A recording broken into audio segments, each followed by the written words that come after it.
Listen, I've been in Louisiana my whole life. You know the show Swamp People with Troy Landry? To hell with that. We've been doing the same thing for the past 6 generations. So when Hurricane Ida was on the way, we knew we had to evacuate. No doubt about it. Why? Because I've been on this property my whole life. And when that water starts coming in, it's best just to get the hell on out of the way. So my neighbor and I caravan north to Monroe, Louisiana to sit it out. Now the issue after a storm is always getting back home. They have the emergency evacuation orders. The National Guard, they are trying to keep you away from your house. But like I said before, I've been in Louisiana my whole life, and I know how to work my way around these type of things. So when we come back from Monroe, we tell them, listen, we're here to help you guys on search and rescue. We got our boats. Anything you need, just let us know. And it always goes the same damn way. When you show up at first, they tell you, no, we don't need your help. We don't need your support. We got it under control. And eventually they realize they don't have enough manpower. They don't have enough boats. They don't have enough gasoline. They are in need of assistance. And that is where my game plan always kicks in. You see, I'm from Louisiana. We help each other. I don't mind helping my neighbor if they're in trouble. But in the process of helping out, I always go home and check on my property to make sure it's not being looted. Listen to me, now that you understand my plan of action, let me go ahead and tell you exactly what happened. After the storm passes, Timothy, my neighbor, and I leave our wives up at his camp in Monroe and head back down. Now, when we get to the interstate that leads down into the area where our property is, the National Guard is there, is completely flooded out. We make our offer for assistance, and of course, they tell us no. So we leave, wait 24 hours, long enough for them to realize that they actually need help. And when we go back, the local government is begging for assistance, and that's how it is. The minute the federal government gets involved, everything gets completely out of control, and it's hard to do anything. So now, our local government has asked for all civilian assistance. Tim and I are in the boat. Now, the objective for us is to go check on our properties, but you can't just do that because there are people waiting in the water, families stranded on their roofs. It's really freaking bad. So we spend the majority of the day ferrying people back and forth to dry land. Listen, by 3:45 p.m., we've helped over 30 people.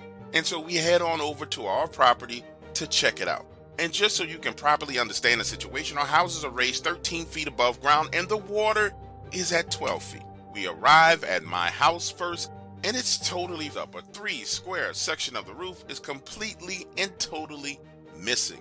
The boards that I had put on my windows have blown off, and the house is slightly leaning. And looking around at the devastation, 2 of my other neighbors' properties have completely collapsed, and the only thing that you can see protruding out of the water is the roof line. So the 2 of us quickly hop out of the boat, go into the front door, climb up to the roof from the inside of the house, and put a tarp over the wide open section. Now listen, I know there's some folks out there who believe that us people down in Louisiana who live in these swamps get what we deserve, that we should pick up and move. We know where we live, and when we get hit by a hurricane, you feel like your tax dollars are being wasted. Well, let me say it to you like this. When a snowstorm passes, power goes out, winds are ripping and roaring, knocking over trees. You don't ever hear us saying no like that. We wish you well, and if there's anything we can do to help you, we're willing to do it. So naturally, you're trying to figure out why in the hell am I putting a tarp on the roof of a house that's about to collapse? The reason why is because if you don't close that house up, the insurance company is not going to pay you any money. They're going to say that you didn't do anything to mitigate the damage on the inside of the property. Therefore, they won't be paying for it. How do I know? Because I live in Louisiana and I've been through this hundreds of times. So, like I said, the 2 of us are on top of the roof, placing a tarp, understanding and knowing that there's no way in hell that this tarp is going to hold if we get a strong wind gust, but at least we tried. Therefore, the insurance company can't deny any damn thing. From there, we get in the boat, head about a half a mile down to Tim's place, and that's when it starts to get really crazy. You see, his house is still standing, but because of the floating debris that was congregated around the stilts of his property, we had to come in around the back side of the house. So now we're riding along the left side of the house, moving branches and tree debris, and that's when I noticed what looked like something or someone moving on the inside of his house. Let me paint the picture for you. I'm steering the boat, Tim is at the front end, we're coming around the back side of his house, turning the boat while he grabs his back porch and pulls us along. And when we get to the back side of his house and take a look at his back door, oh, you can tell some done went drastically wrong. Everyone knows exactly what a door frame is supposed to look like. You've probably walked through 10 door frames today alone. Well, we're there on the boat looking at his door frame, and the right hand side of his door frame is broken. And what I mean by that, it's almost as if something just took the right side of that door frame and pressed and folded it in. Now remember, I just saw something move inside of the house through one of Tim's windows. Now we're on the back side of the house, and it looks like the Hulk has tried to push his way into the back door. And the first thing that comes to both of our minds is, okay, either somebody done broke into Tim's house and they're taking refuge from the storm, or somebody done broke into Tim's house and they trying to loot the house. Boat tied up, climbing out, shotguns in hand at the ready. We're just about to go in that door and we get this whiff. The smell of dog. And it's not a normal smell of a dog. It smells like 14 to 15 damn wild dogs are in Tim's house. Now understand, Tim did have 2 Labrador retrievers, but those Labrador retrievers are up in Monroe with his wife. So us going through that back door smelling dog wasn't exactly a tip-off as to what the hell we were about to find next, because it seemed somewhat normal considering the circumstances. I go in first. His back door is connected to his laundry room. From there, you go to the right and make a left into the kitchen. Well, my pants legs get caught on the edge of his dryer, cushion that laundry room is jostled and moved all over the place. And that's when we hear movement in the house. And I'm not sure if Tim noticed this, but that's when it hit me that that door frame is bent and up as well. Now picture the scene. Tim has already turned the corner, going into that kitchen. I'm pulling my pants leg, which is caught on the edge of his dryer, and I hear him say, "What the f is that?" Now, loose from the dryer, I'm coming up right behind him, and that's when I see a black wolf. This animal is literally the size of his sofa. It's on all fours in this man's living room, lips rolled up, teeth showing. It's backing away from us. Tim raises his gun. I'm staring into this wolf's eyes as Tim raises his gun to shoot. And I try and talk sense to Tim, saying, listen, these guns that we got not going to do anything for that right there. We need something way bigger for that right there. Listen, so now I'm pulling Tim by his shoulder back into the washroom, putting a wall between us and it. He is absolutely furious, wanting to shoot this thing. And that's when the entire house starts to shake. I'm telling you, I thought it was going to collapse. It literally sounded like a freaking wrecking ball was hitting the front of his house. Listen, I know this sounds crazy, but this is exactly what happened. Peeking around into that doorway, the animal is going through the front wall of the house. I mean, it's literally knocked down the front wall of the house and it's gone. We're talking about a 10-foot section of Tim's front wall is missing. Now, a section of the roof is starting to collapse. Walking over to the front of the house where that section of wall is missing, we can see this thing swimming in the water, and it doesn't swim like a dog. It swims like a man, arms reaching forward, stroking through the water. Pay attention to what I'm about to say to you. Everybody down here knows about the roof. People call it a legend, a myth. But if you've been in these swamps at night, and if you've heard and seen the things that I've heard and seen, you know that it's not a myth, it's not a legend, it's absolutely and totally real. And when I say to you, the two of us were stunned at what we were seeing, standing there, looking out of this gigantic gaping hole in the front of the house. I mean, we were stunned. And quite frankly, looking around at the house after this happened, there wasn't a damn thing we could do to secure his property. Nothing. So Tim goes into his bedroom, grabs some extra clothes, grabs some things out of his safe, and we leave. Now fast forward 30, 45 days. And get this. So you know how insurance companies are, right? The adjuster comes out to Tim's place, takes a look around, and accuses him of tearing out the front wall of his house for insurance money. This adjuster is a slick talking from California, and he didn't realize that he was down in the middle of the swamps. And understand, the waters have long receded. I'm standing there with Tim as he's talking to the adjuster when he says, "Sir, don't you think that if I wanted to commit insurance fraud, I would have just taken all of my stuff out of the house and not actually done any physical damage to the house? Look at all it's molded, it's disgusted. No, I don't think so.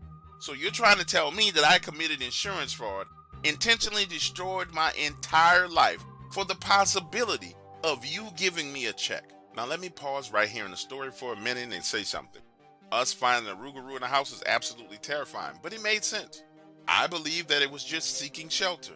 When we came into the house, it was cornered, we surprised it, and it escaped. That makes sense to me down here in these swamps. But the way the insurance company treated Tim, oh, that didn't make any sense at all. Because that insurance adjuster didn't want to pay for the damage to the front wall. And by denying the damage to the front wall, he denied the damage to the collapsed roof, which in turn denied all of the moisture and mold damage throughout the entire freaking house. Listen to me when I say this to you. This storm is past. It's over with. It's done. And Tim is still suing the insurance company trying to get paid. It just don't make no damn sense to me. And I'm going to be the first one to say it. I feel sorry for my buddy Tim. You got a hurricane. You got evacuation expenses. You got a damn rougarou in your house. And on top of all that, the insurance company won't pay you for none of the damages. Listen to me when I say this to you. Everybody around here done started repairing their properties. But Tim is still up in Monroe. That's just not right at all.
As a kid, I had heard all about the swamp giants. And from everything I could recall, I was thinking it was Bigfoots for sure. And right now in this moment, I can confidently tell you that I went full retard. Why? Because I didn't listen when the old folks told me not to go into the swamps south of my grandma's house.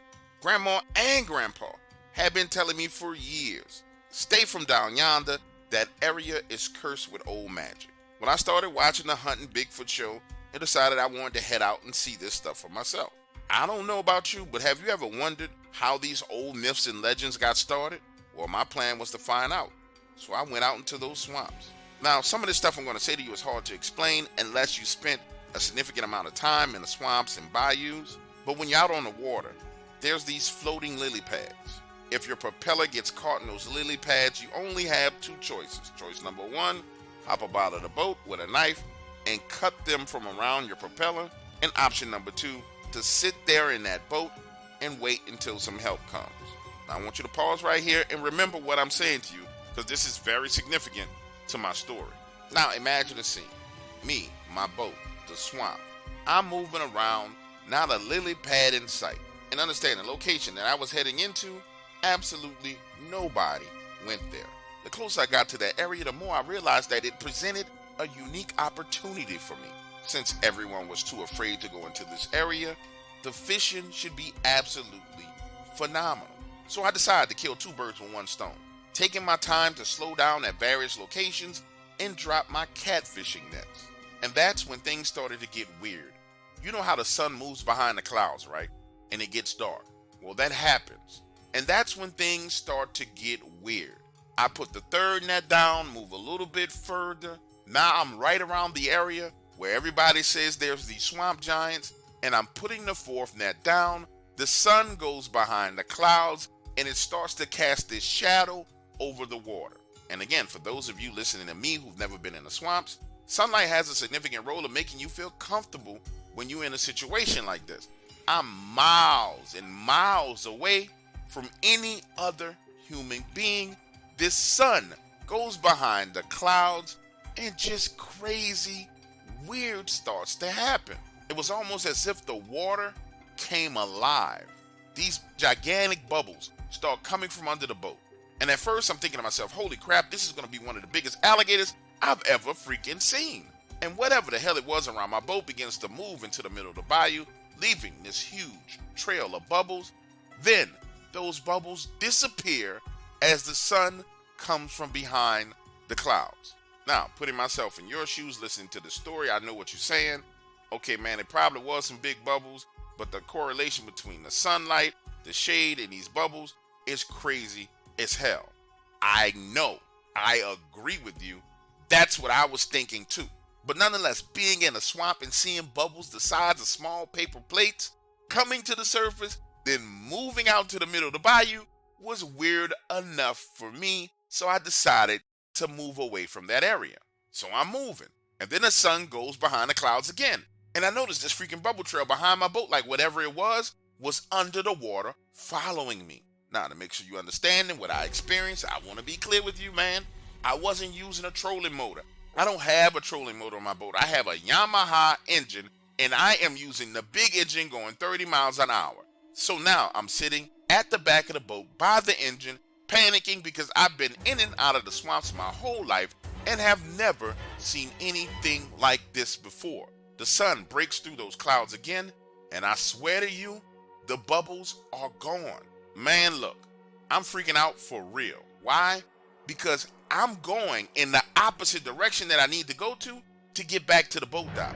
I'm actually going deeper into this territory because I just thought it was a big gator and I was getting away from it. So now I have made a U-turn. I am racing to get the hell out of this swamp because this is entirely too freaking weird.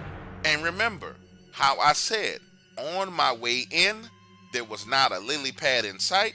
Now, when I get back to the entrance to this area, there are lily pads on both sides, and they are literally closing in, only leaving this little slither of open space where I can work my boat through to get the hell out of here. So now the boat is slowed down. I start working my way through the lily pads. I'm 2/3 of the way through when the sun goes behind the clouds again. And I know this is going to sound like I'm lying, but listen. Now, you can clearly see where the clouds are casting a shadow on the surface of this water. And right along this line of that shadow, separating light from darkness, I start to see what I thought was just one giant bubble rising to the surface. But it keeps going and going and going and going. And after about 8 seconds, I realize that this is not a freaking bubble. This is a giant freaking head slowly rising out of the water. And you didn't have to be Sherlock Holmes to deduce the fact that this was a head, because you start to see the wrinkles on the forehead and the freaking eyebrows. Now let's pause for a moment. Let me calm down. Let me make sure you understand this fully. Again, I'm slowly traveling through these lily pads, looking over my shoulder, seeing this giant freaking head rise out of the water. Distance, I would say 60, 65 yards away. And I want to be clear with you, if you took my boat and flipped it over upside down and dropped it in the water and let it just float there, that's how big this head was. And on top of everything going on, everything I'm seeing, everything that's already happened, it just so happens to be my luck that the way the sun is moving through the clouds, the shade is moving closer to me. And it's clear to me now that this thing, whatever the hell it was, I'm saying it's a swamp giant. You may know something more than I know, but it's clear to me that it is staying in the shade for whatever freaking reason.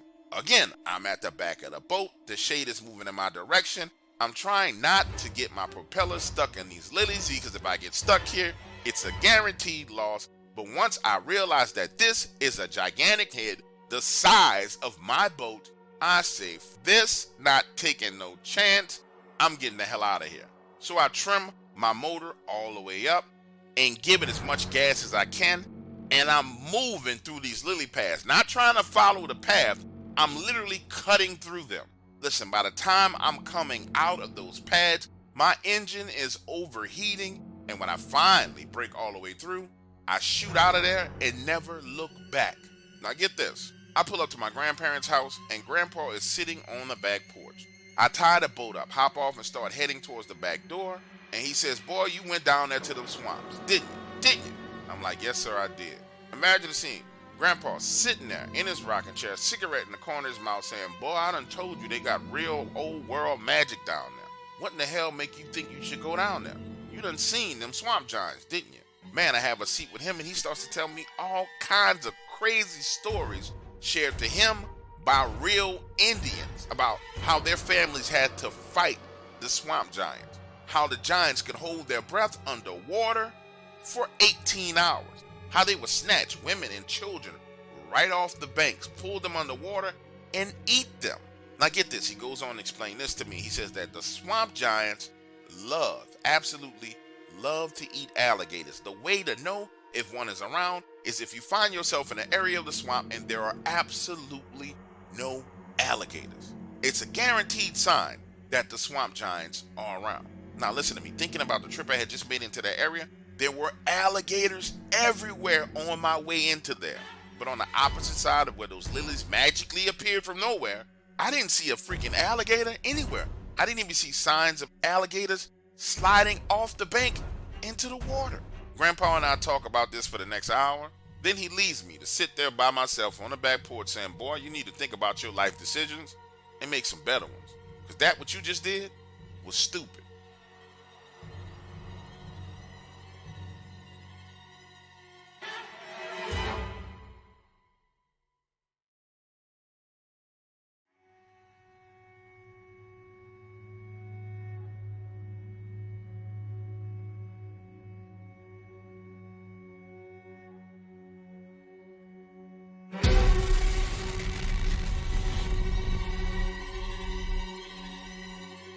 As a single father, I'm guilty of sitting my daughter in front of the TV to watch a show while I do some housework. Frankly, there's no other way of getting it done. Outside of that, my 4-year-old daughter is all over me.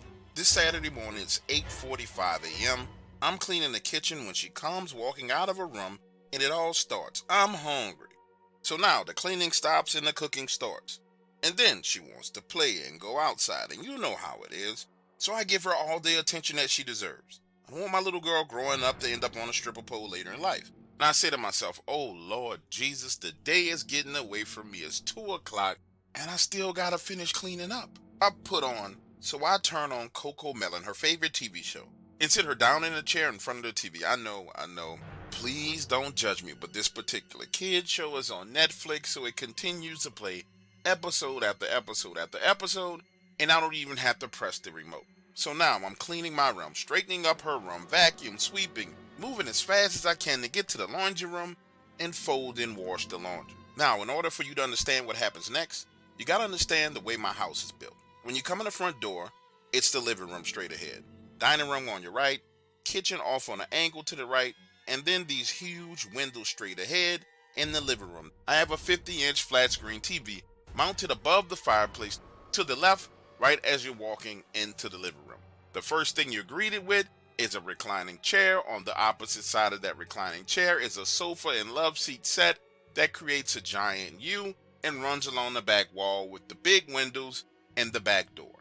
So now I'm in the washroom, which is on the back side of the kitchen, and from there I can peek my head out of the doorway, through the kitchen and into the living room and see what she's doing. Now imagine this, I'm standing there folding clothes, and I can hear her chair start to slide on the hardwood floor. So now I'm thinking, okay, this girl is getting restless. I'm going to have to speed it up and get this done.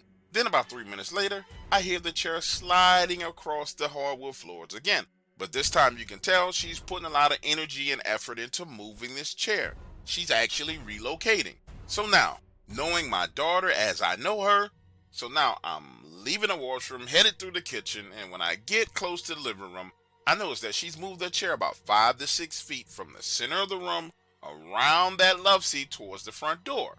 But she's just standing there, one arm on the chair, staring at the television. I'm like, okay, Okay, no problem, right?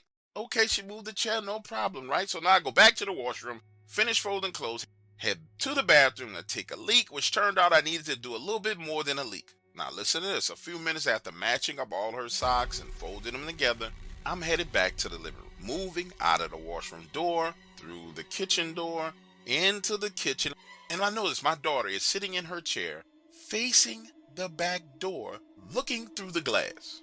Now picture the scene. I'm walking up to her from her right hand side. I know she's sitting in front of the glass door, but I cannot yet see the glass door because at that very spot my refrigerator protrudes out, blocking me from seeing what's outside my back door. And right then and there is when the words come out of my daughter's mouth, "Puppy, Daddy, can we keep the puppy?" Now listen to me when I explain this to you. On the other side of that door was some crazy stuff. You remember that movie about like Protectors of the Galaxy, Guardian of the Galaxy? In that movie they had like the walking tree, they had the little raccoon, and the main actor was the guy who played the dumb dude in Parks and Recs. If you remember that movie, and you remember the little stupid looking raccoon, remember how he walked around, kind of had an attitude and had personality? Well, imagine the exact same body movements of that animal in that movie. Well, except for this thing outside of my back door was gray and had yellow eyes and black pupils. Now listen to me. It sees me, I see it. It is shocked out of its mind, and I'm completely and totally shocked out of mine. That's when it takes off running into the middle of my backyard, and I stand there and watch as it panics, runs around in 3 big old circles, stops, then looks at my daughter's swing set with the castle on top. Listen to me, this thing takes one leap, landing and balancing itself on the very top of that castle platform,